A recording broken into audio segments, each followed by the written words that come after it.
wajib mendiversi juga. Gagal lagi di kejaksaan, dilimpahkan ke PN, hakim anak wajib mendiversikan. Itu terus. Gagal lagi di tingkat pengadilan. Ya, hakim anak meminta hari persidangan. Barulah dia diproses, dikembalikan ke dalam proses peradilan pidana. Apa saja putusannya? Kalau umurnya 12 tahun sampai di bawah 14 tahun, itu hanya dapat dilakukan tindakan. Apa saja putusan jenis tindakan? Ada. Dikembalikan kepada orang tua, dimasukkan ke dalam pelatihan kerja. Dan di dalam putusan hakim, pelatihan kerja itu harus disebutkan di mana dia pelatihan kerja, supaya jaksa tahu di mana akan dieksekusi anak tersebut.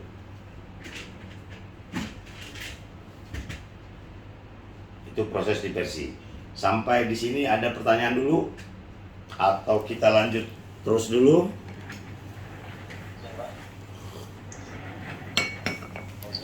Ya, Pak Muhammad Fauzi. Dari mana Pak? Hakim mana? Pengadilan Negeri Kolaka, Pak, Sulawesi Tenggara. Kolaka. Sulawesi Tenggara, Pak. Oke, silakan Pak Fauzi. Oke, di ujung penyampaian tadi, Pak, berkaitan dengan tindakan yang disampaikan oleh Bapak. Ya.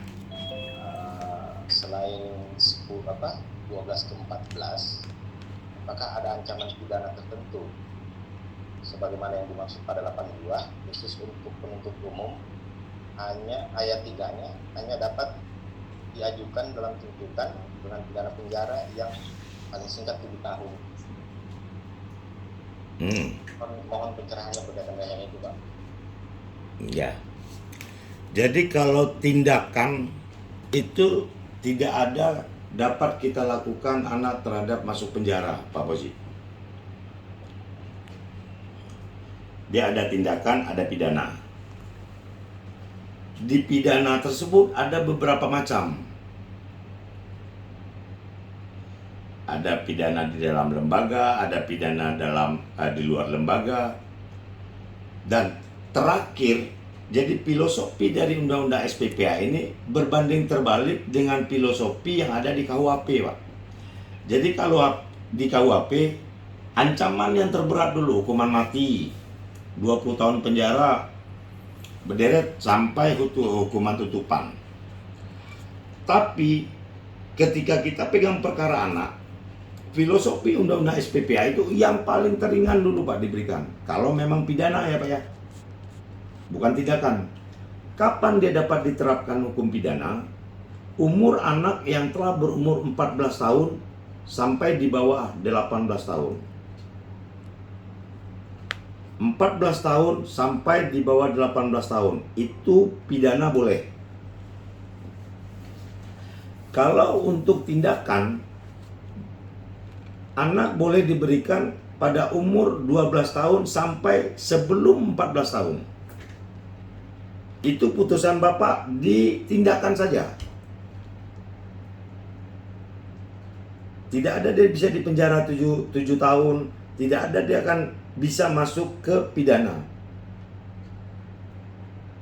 Namun untuk anak yang 14 tahun sampai di bawah 18 tahun, ancamannya hukumannya misalnya walaupun 7 tahun, Bapak bisa memberikan ketindakan. Ini nih ketentuan undang-undangannya hebatnya. Untuk yang ringan, Bapak-bapak, ibu-ibu tidak bisa memutuskan ke yang berat. Nggak bisa dari tindakan Bapak ganti dia ke pidana. Tapi dari pidana Bapak akan putus perkara tersebut, bisa Bapak berikan dia tindakan. Selagi bisa yang ringan, Bapak boleh. Tetapi kalau dia yang ringan, sebenarnya dia tindakan, Bapak kasih pidana, dia nggak boleh. Di dalam pidana pokok pun ada putusan yang paling teringan, Pak. Ini yang banyak yang tidak dipahami oleh orang tua anak pelaku, oleh masyarakat. Ketika dia katakan anaknya gagal di diversi, Waduh, anak saya disidangkan nanti. Anak saya masuk penjara nanti. Ternyata di dalam putusan, dalam tuntutan dan putusan hakim nantinya, ketika berproses, menurut Bapak, dia pantas mendapatkan pidana peringatan, itu pidana yang paling teringan. Bahwa Bapak nanti akan memberikan wejangan, teguran. Apa yang Bapak Hakim dan Ibu Hakim sampaikan di dalam wejangan dan teguran, itulah putusan Bapak. Contoh, nak, dek, besok ada jangan berantem-berantem lagi ya. Jangan ribut, jangan emosi, jangan main gampang, main tangan, main pukul saja. Adek harus belajar agama yang kuat, jadi emosional adek jangan gampang marah, membludak. Itu putusan Bapak. Dan dia tidak boleh masukkan penjara, tidak menghapus kemerdekaannya. Nanti bagaimana jaksa mengeksekusi? Jaksa membacakan, Bu, PK Papas, Dek, nih kemarin kan udah sidang, bilang Pak Hakim, adek jangan gampang emosi, adek jangan gampang main pukul orang. Keadaan seperti itu, adek kami kembalikan ke orang tua adek. Bu, binalah anak ibu ya, jangan nakal-nakal lagi. Dah, saya udah eksekusi tuh. Itu bilang Pak Hakim tadi, itu bilang Bu Hakim tadi. Dah, silakan pulang. Tanda tangan ini bahwa saya sudah eksekusi anak ibu. Karena masyarakat tidak paham, dia merasa dengan tidak bisa diselesaikan dengan cara diversi, dia pikir anaknya akan masuk penjara. Dan ring-ring tabel di hukum pidana tersebut hakim harus lalui dulu. Ini pantas nggak ya si anak ini, sebandel ini, senakal ini diberikan hukuman peringatan? Pertimbangkan, oh tidak pantas. Ini nakalnya anak ini kelebihan nih. Ini bagusnya di pelatihan kerja aja kasih. Ring-ring tabel itu Bapak Ibu lalui dulu.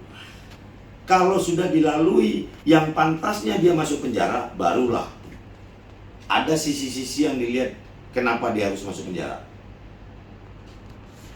Kejahatannya kriminal tinggi,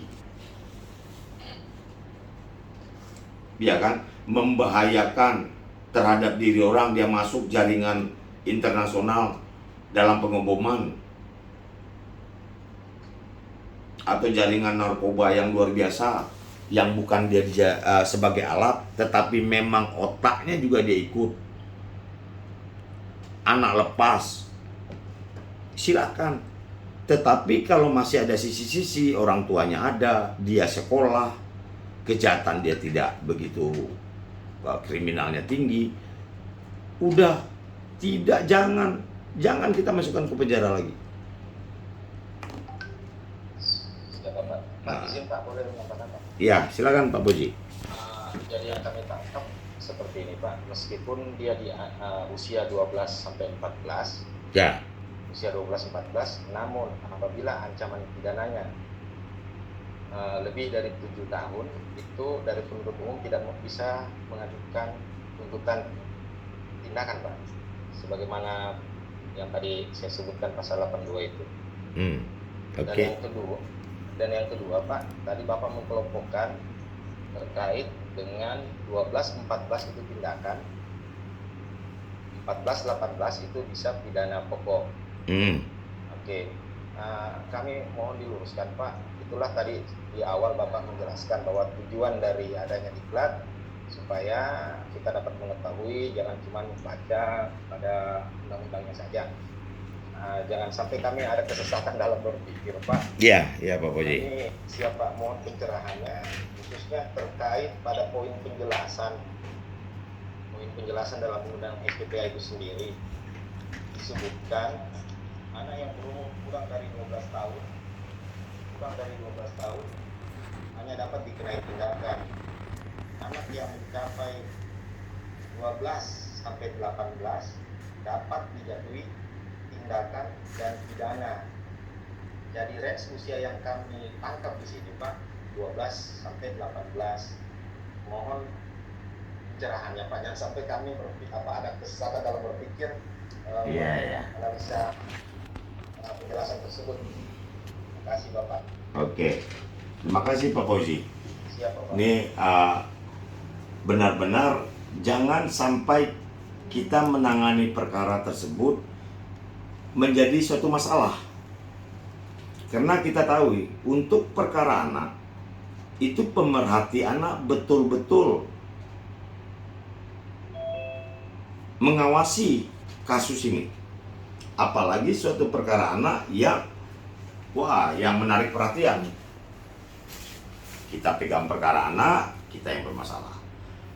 Untuk pertanyaan Pak Fauzi sangat bagus. Prinsipnya Pak Fauzi, Bapak-bapak Ibu-ibu, perkara anak yang 12 tahun sampai di bawah 14 tahun, Bapak Ibu hanya boleh menjatuhkan putusan dan jaksa hanya boleh menuntut ditindakan. Tidak boleh masuk ke pidana pokok. Nah, nanti Bapak-bapak Ibu udah tahu tuh pasal berapa aja tindakan. Bisa nanti kita buka slide-nya sedikit. Selanjutnya, prinsip untuk pidana pokok, Bapak jaksa dan Bapak hakim ketika memutus perkaranya umurnya sudah 14 tahun sampai di bawah 18 tahun dan ancamannya 7 tahun ke atas. Barulah Bapak boleh memutus perkara anak itu pidana pokok. Ada 5 jenis pidana pokok itu. Penjara paling terakhir. Pidana peringatan pertama. Pelatihan kerja. Pelatihan kerja di luar lembaga dan di dalam lembaga ada syarat-syaratnya.